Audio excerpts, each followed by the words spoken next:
समझ तो गया होगा। याद माजी अजाब है यारब, छीन ले मुझसे हाफजा मेरा।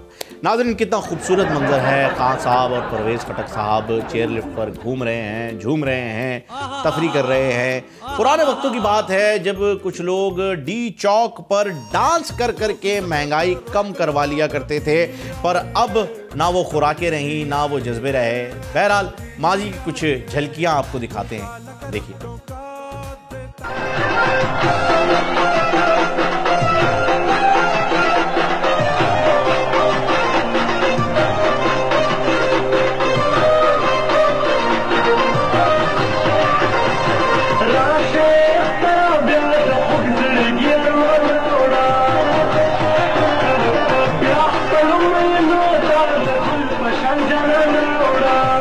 ये हमारे मुल्क का ही हुस्न है जहां रोते हुए बच्चे को मजीद चपेड़े लगा के चुप कराया जाता है और ऐसे डांस दिखा दिखा कर हुकूमत को गिराया जाता है। सर, इधर कोई वेस्ट की मिसाल देना।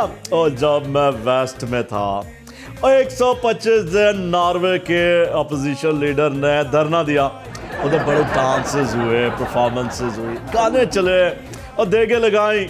अच्छा सर, नॉर्वे प्राग में ऐसा हुआ हो, चीचन में ऐसा हुआ हो, चिगुएरा ने ऐसा किया हो। और सर कहीं की एग्जाम्पल, कोई एग्जाम्पल दे हमें प्लीज वेस्ट की। सब्सक्राइब करें और बेल दबाएं ताकि कोई खबर रह न जाए।